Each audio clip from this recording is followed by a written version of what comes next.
देखिए, कोटपुतली बोरवेल हादसे में अपडेट सामने आया है। 4 दिन से बोरवेल में फंसी चेतना 70 घंटे से रेस्क्यू ऑपरेशन जारी बताया जा रहा है। देखिए 700 फीट गड्ढे में फंसी है 3 साल की मासूम बच्ची चेतना। और जयपुर के कोटपुतली में पिछले 4 दिनों से 3 साल की बच्ची चेतना बोरवेल में फंसी हुई है। बच्ची को रेस्क्यू करने के लिए एसडीआरएफ, एनडीआरएफ की टीम्स जो है वो जद्दोजहद से लगी हुई हैं, लेकिन चौथे दिन भी बच्ची को 700 फीट गड्ढे से अभी तक बाहर निकालने में नाकामयाबी जो है हाथ लगी है। सफल रही है ये टीम्स, अभी भी रेस्क्यू चल रहा है। फिलहाल देखिए, 4 दिनों का समय बीतने के बाद भी चेतना को अब तक उस बोरवेल से बाहर नहीं निकाला जा सका है और परिजनों की ओर से पहले ही अपना गुस्सा जाहिर किया गया था और ये कहा जा रहा था कि प्रशासन ठीक तरह से काम नहीं कर रहा है। अगर प्रशासन की ओर से सही और उचित कदम उठाए जाते तो फिर चेतना अब तक बाहर आ चुकी होती। हालांकि ये बताया जा रहा है कि एक छोटे कैमरे के सहारे बच्ची पर नजर रखने की कोशिश की जा रही है, लेकिन तस्वीर धुंधली होने के कारण बच्ची की जानकारी पूरी तरह नहीं मिल पा रही है। यहाँ तक ऑक्सीजन की भी कमी बताई जा रही है। हालांकि 700 फीट गहरा ये बोरवेल है, लेकिन बताया जा रहा था कि लगभग 150 से 300 फीट के गहरे में गड्ढे में वो बच्ची अभी भी फंसी हुई है। हालांकि उस बच्ची को कब तक निकाला जा सकेगा, कब तक उसका रेस्क्यू पूरा किया जाएगा, बच्ची सुरक्षित है, उसकी हालत कैसी है, इन तमाम अपडेट्स को लेकर अभी भी पूरी तरह यानी ऑफिशियल अपडेट आना बाकी है। तो देखिए अभी भी बच्ची जो है जिंदगी मौत की जंग लड़ रही है। और इससे पहले बता दें कि 2 प्लान्स बनाए गए थे। ज्यादा इन्फॉर्मेशन के लिए हमारे साथ दीपक चावला जुड़ चुके हैं, हमारे सहयोगी। दीपक, क्या स्टेटस है? अभी भी बच्ची फंसी हुई है, ऐसे में क्या ऑप्शंस हैं? क्योंकि पहले कहा जा रहा था 2 प्लान्स पर काम हो रहा है, बाद में ये कहा गया कि जो प्लान बी है वो रोक दिया गया। फिलहाल क्या क्या चुनौतियां आ रही हैं, क्या स्टेटस है? देखिए, बिल्कुल प्लान ए के तहत हुक और हैंगर के माध्यम से कल निकालने की कोशिश की जा रही थी, लेकिन उसमें सफलता नहीं मिली। दूसरी ओर एक अल्टरनेट ऑप्शन भी है, यानी कि जो उसके ठीक पास में एक पैरेलल जो सुरंग है वो यहाँ पर खोदी जा रही है। गुरुग्राम और गुजरात से एक टीम आई है और वो लगातार इस पे काम कर रही है। लेकिन वहां पर भी बोरवेल के अंदर जो बगल में जो सुरंग खोदी जा रही है वहां पर भी एक बड़ा सा पत्थर आ गया, जिसकी वजह से कल 170 फीट तक ही जो गहराई है वो यहाँ पर खोदी गई है। तो यानी कि वो पत्थर की वजह से तो आज दूसरी एक मशीन और गुजरात से स्पेशलिस्ट बुलाए हैं और वो उस पत्थर को काटने का काम करेगा। और उसके बाद सुबह 8 बजे से अब से थोड़ी देर बाद फिर से वो जो रेस्क्यू ऑपरेशन है वो फिर से जो है वो शुरू हो जाएगा। लगभग 170 फीट गहराई तक अभी तक खोदा जा चुका है, लेकिन अभी बच्ची और ज्यादा नीचे है, यानी कि अभी और समय जो है वो बच्ची को निकालने में लग सकता है। लगभग 4 दिन से अधिक समय जो है वो निकल चुका है। 4 दिन तक भी अभी तक बच्ची को नहीं निकाला गया है। सिविल डिफेंस, एसडीआरएफ, एनडीआरएफ की टीमें लगातार काम कर रही है, लेकिन अभी बच्ची को सुरक्षित नहीं निकाला गया है। बच्ची जो कैमरा है उसके माध्यम से बच्ची का मूवमेंट जो है वो चेक किया जा रहा है, लेकिन अभी बच्ची का जो मूवमेंट है वो कम दिखाई दे रहा है। धुंधला भी है, कैमरा में वो नीचाई भी ज्यादा है और धुंधला भी काफी ज्यादा जो है वो दिखाई दे रहा है, जिसकी वजह से बच्चे का मूवमेंट जो है वो अब कम हो गया है। और इस वजह से परिजन जो है बहुत ज्यादा चिंतित भी है और गुस्से में भी है।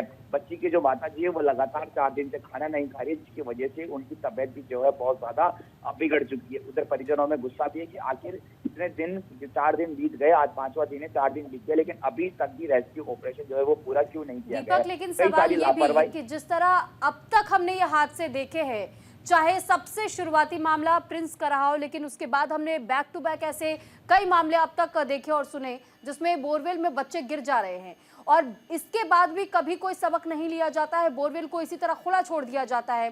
क्या इस जगह पर यानी कि कोटपुतली में जिस तरीके से बच्ची चेतना बोरवेल में फंसी है, क्या अब तक उस शख्स पर कार्रवाई हुई है जिसने इसे बोरवेल को खुदवा तो दिया लेकिन इसे खुला का खुला ही रहने दिया? देखिए, बिल्कुल बोरवेल जो है वो बच्ची के परिजन है, उन्होंने ही खुलवा रखा था और वो उसका काम भी कर रहे थे, उसको वापस से बंद करवाने का जो है हाइड कराने का काम भी कर रहे थे। लेकिन इस दौरान बच्ची अपनी बड़ी बहन के साथ, जिसकी उम्र चेतना जो है उस जो बोरवेल में गिरी, उसकी बड़ी बहन के साथ वहां पर खेलने चले कि इस दौरान पैर फिसलने से हादसा हो गया।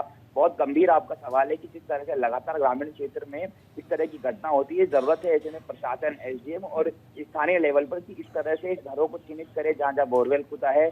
और पहली बात तो वहां पर पानी की पर्याप्त मात्रा में पानी पहुंचा है, गाँव में पानी ही पहुंच जाएगा तो बोरवेल खुदाने की जरूरत नहीं पड़ेगी। पहली बात तो यह है। दूसरी बात, अगर कोई बोरवेल खुदाता है तो फिर वहां पर एसडीएम और स्थानीय प्रशासन जो है लगातार दौरा करे और देखे कि कहाँ बोरवेल खुदा है और उसको हाइड करवाने का काम करे। बिल्कुल। ये हर अगर सरकार और राज्य स्तर पर हर अगर इलाके में, हर ग्रामीण क्षेत्र में, हर एसडीएम को अगर ये निर्देश दिए जाएंगे तो काफी हद तक इस तरह के हादसे को रोका जा सकता है। निश्चित तौर दौसा में पर। भी इस तरह की अब घटना। दीपक, रेस्क्यू टीम्स का क्या कहना है? बहुत वक्त जो है हो चुका है और अभी भी जैसा आपने जिक्र किया कि 700 फीट गड्ढा है लेकिन 170 फीट तक की खुदाई हुई है, ऐसे में कितना वक्त और लगेगा? देखिए बिल्कुल, आज 5वां दिन है और ऐसे में 4 दिन से अभी तक बच्ची का जो रेस्क्यू ऑपरेशन है वो नहीं हो पाया है और 170 फीट गहराई तक खोदा गया है, लेकिन बावजूद इसके अभी तक सफलता नहीं मिली है। तो ऐसे में मान सकते हैं कि आज का दिन बहुत ज्यादा महत्वपूर्ण है, क्योंकि परिजन, ग्रामीण और सभी लोग जो है चेतना की दुआओं, लंबी उम्र की दुआ की कामना कर रहे हैं। और वो पत्थर जो है बीच में आ गया था, आज उसको भी जो है वो काट दिया जाएगा। फाइलिंग मशीन जो की स्पेशलिस्ट होती है उत्तराखंड में, जिस तरह से गुफा के अंदर रेस्क्यू हुआ था, फाइलिंग मशीन के द्वारा पैरेलल जो गुफा सुरंग है वो खोदी गई थी, उसके बाद उन सभी को निकाला गया था। बाकायदा गुजरात से टीम आई है, गुरुग्राम हरियाणा से टीम आई है, इसके साथ ही एनडीआरएफ, एसडीआरएफ की टीम भी है, वो भी यहाँ पर लगातार काम कर रही है। तो ये तय मान के चल सकते हैं कि आज जो रेस्क्यू है वो लगभग पूरा हो सकता है, लेकिन एक चिंता की बात यह है कि जो बच्ची है उसका मूवमेंट नहीं हो रहा है, ऑक्सीजन की बहुत ज्यादा कमी है। राजस्थान में जो सर्दी है वो बहुत ज्यादा है और बच्ची जो है लगभग 200 फीट की नीचे गहराई में, तो वहां पर एक तो ऑक्सीजन की कमी है, दूसरा बहुत ज्यादा सर्दी है, दूसरा 4 दिन से बच्ची ने कुछ भी नहीं खाया है, बहुत ज्यादा खाने लेकिन पीने दीपक, की ऐसे जो केसेस में हमने ये भी देखा है कई बार कि ऑक्सीजन पाइप तक पहुंचाई जाती है बच्चों तक। यहाँ तक हमने ये भी देखा है कि कैसे खाने पीने की व्यवस्था भी पाइप के जरिए की जाती है। क्या यहाँ ऐसा कुछ भी नजर नहीं आया? देखिए, जो 200 फीट की नीचे गहराई पर बच्ची है और वहां पर ऑक्सीजन से जो ऑक्सीजन है वो भी पहुंचाई गई है, लेकिन पर्याप्त मात्रा में जो ऑक्सीजन है वो यहाँ पर नहीं पहुंची है। खाने पीने की व्यवस्था भी इस बार जो है वो ढंग से नहीं पहुंच पाई है। हालांकि शुरू के 1 या 2 दिन में जो है वो कोशिश की थी, पहुंचा भी था, लेकिन चूंकि बच्ची 3 साल की है तो आप अंदाजा लगा सकते हैं कि बच्ची अपने आप उस कंडीशन में उस गुफा के, उस सुरंग के नीचे है, फिर खाना भी पहुंच जाए और खुद भी खा ले, ये बहुत ज्यादा असंभव होता है। इसीलिए तो परिजन आरोप लगा रहे हैं कि पैरेलल जब गुफा खोदनी थी, पैरेलल जब सुरंग खोदनी थी, जब ये पाइलिंग मशीन जब गाड़नी थी, तो दूसरे दिन क्यों नहीं बुलाया, क्यों इंतजार करा? पहले जो एसडीआरएफ, एनडीआरएफ, स्थानीय प्रशासन की टीम है वो एक जुगाड़ के माध्यम, चाहे वो अम्ब्रेला हो, चाहे वो हुक हो, चाहे वो हैंगर हो, उसके माध्यम से कोशिश कर रही थी कि उसके माध्यम से निकाला जाए, लेकिन जब सफलता नहीं मिली तो फिर पैरेलल जो सुरंग है वो यहाँ पर खोदी जा रही है। दौसा का रेस्क्यू ऑपरेशन हो, चाहे बहुत सारे राजस्थान के ऑपरेशन तेज पर हो, वहां पर ऐसे ही सफलता मिली है कि पैरेलल जो सुरंग है वो यहाँ पर खोदी जाती है। तो इसको अगर दूसरे दिन ही कर लेते तो शायद आज अभी तक रेस्क्यू जो ऑपरेशन है वो हो जाता। 3 दिन वेट किया गया, उसके बाद पाइलिंग मशीन को बुलाई गई, उसके बाद ये सुरंग खोदी गई पैरेलल जो पास में जो गड्ढा खोदा जा रहा है, तो पहले ही कर लिया जाता तो शायद बहुत हद तक सफलता मिल जाती। तो दीपक, इस बारे में क्या सफाई दी जा रही है? जैसे कि आपने जिक्र किया कि ये जो ऑल्टरनेट सुरंग जो है, पैरेलल सुरंग जो है खोदी जानी चाहिए थी, प्लान बी जिसको कहा जा रहा है, क्यों इसे खोदने में इतनी देरी लगाई?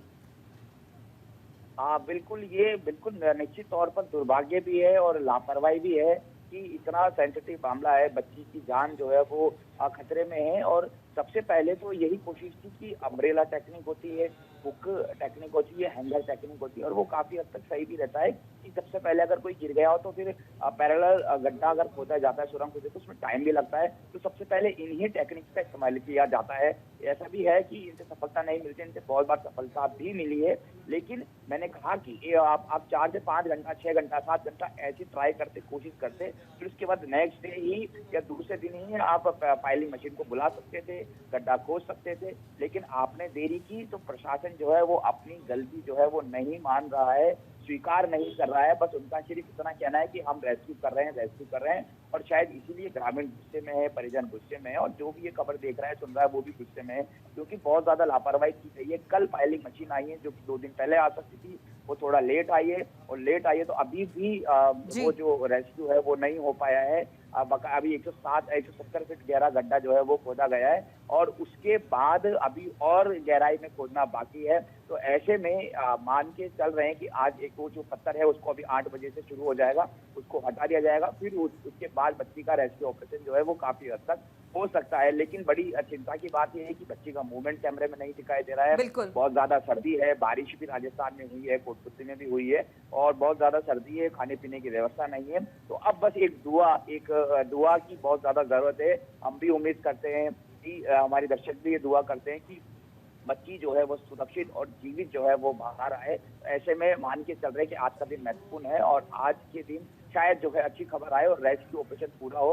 रेस्क्यू ऑपरेशन तो पूरा है, इसके साथ ही बच्ची की जान भी जो है वो बच्ची भी एकदम सलामत रहे। शुक्रिया दीपक तमाम बातचीत जानकारी के लिए। जाहिर है सलामती का, अगर हम देखें सलामती के लिए दुआओं का दौर भी लगातार जारी है और लगातार ये लोगों से भी कहा जा रहा है कि बच्चे के लिए दुआ करें इस बीच। लेकिन देखिए प्रशासन की कितनी बड़ी चूक है कहीं ना कहीं सुरभि, और वो पेरेंट्स भी जिन्होंने खुद वो बोरवेल अपने घर में खुदवाई है जानकर भी कि उनके घर में छोटे बच्चे हैं। बहरहाल एक छोटा सा ब्रेक, खबरें लगातार जारी, आप देखते रहिए न्यूज़ इंडिया।